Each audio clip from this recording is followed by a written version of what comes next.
Hey, what's going on? It's Bill Burr, and it is the Monday Morning Podcast for Monday, February 8th, 2010, one day after Super Bowl 44.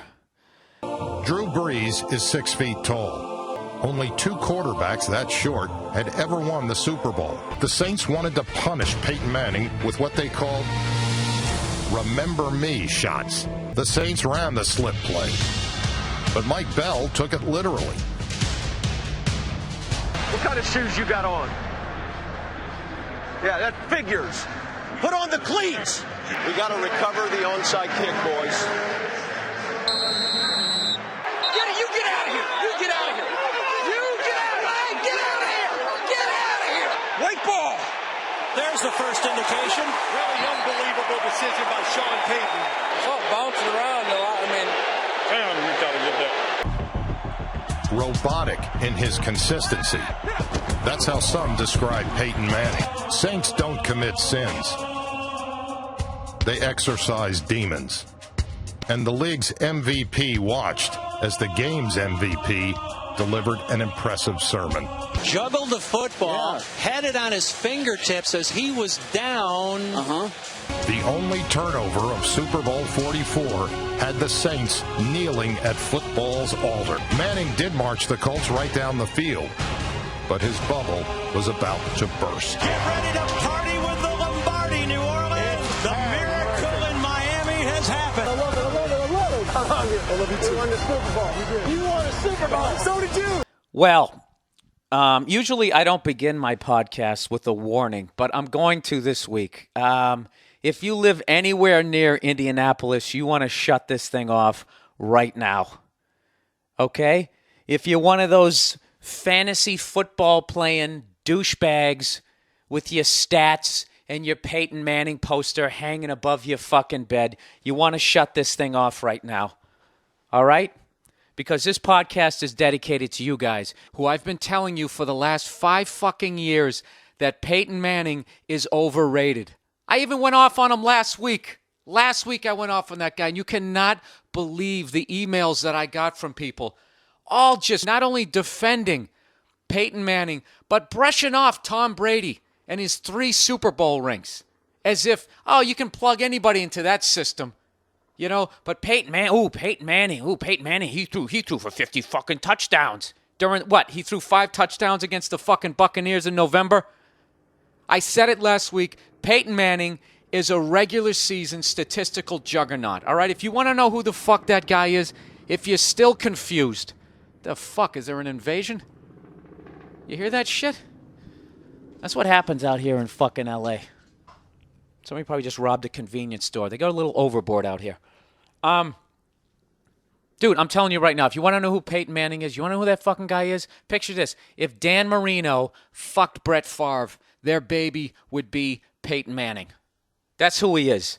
Okay, and this asshole had only won 1 time his whole career, and all these analysts on TV, it was ridiculous. They're all going, I'm telling you right now, if he wins here, you're arguably looking at one of the greatest quarterbacks of all time. Because of what? Based on what?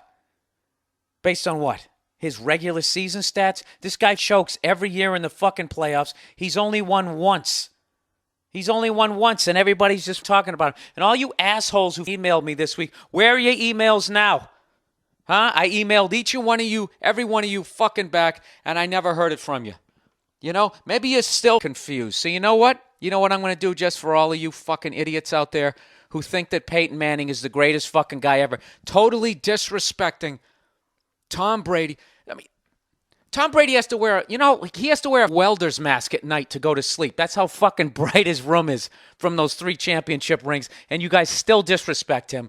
The analysts on TV still disrespect him. They never talk about him the way they talk about Peyton Manning. All that counts is what the fuck you do in January.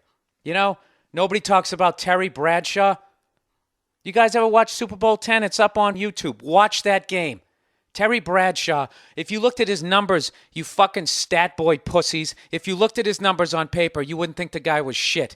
You'd be like, well, Peyton Manning, he's like twice as good as this guy. He's closing in on 50,000 yards. All Bradshaw has is 25,000 yards. Yeah, in 4 fucking rings. Super Bowl 10, Terry Bradshaw fades back to pass in the fourth fucking quarter, gets knocked unconscious, gets a concussion. Okay? And on that play that he got a concussion, he throws a 50-yard strike to Lynn Swann for the go-ahead fucking score. All right? That's what the great ones do. And nobody ever brings up Terry Bradshaw. What the fuck has he ever done other than win 4 fucking Super Bowls? So just in case you guys are still confused about your boy Peyton Manning, I'm going to read you some of his stats. The stats that count. All right?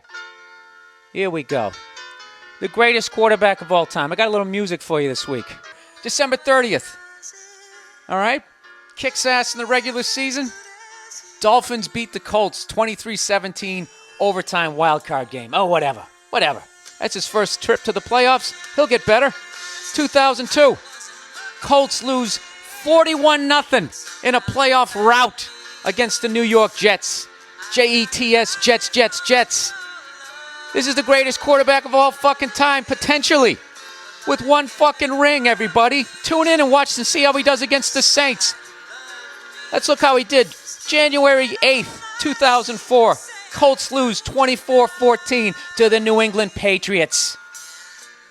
Greatest fucking quarterback, potentially, of ever. 1 fucking ring. Oh, you see his footwork? He's unbelievable. I'll tell you, his hand-eye coordination, he's got the pedigree. January 16th, 2005, Colts again lose to the Patriots 20-3. Greatest fucking quarterback of all fucking time.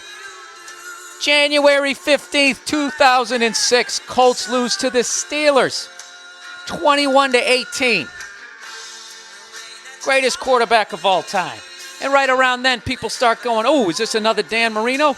Dan Marino was my guy. I liked the way he competed. But no, the next year, he finally fucking shows up, finally grows a dick, comes back 21 points down against the Patriots, wins his first Super Bowl. And then I'm thinking, okay, he's a fucking man now, right?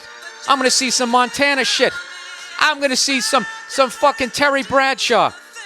I'm going to see some Tom fucking Brady. What's he do the next year? He loses at home to the San Diego Chargers. All right, maybe he had a fucking hangover.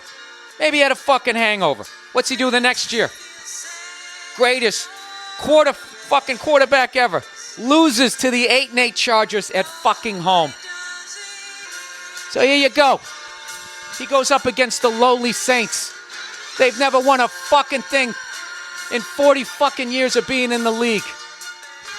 What's going to be the difference? Peyton Manning. I'll tell you, I got to go with Peyton Manning. Oh, Peyton Manning's this, Peyton Manning's that. Peyton Manning lost the fucking game yesterday.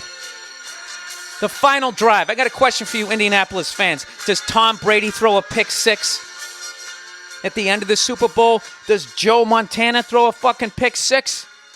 Does Terry Bradshaw? Does Ben Roethlisberger, one of the most overlooked quarterbacks of all time, sitting at home with fucking 2 rings? Does he? No, he doesn't. There you go. How was that? Did you like that? Right in your fucking ass. God bless the Saints, everybody, huh?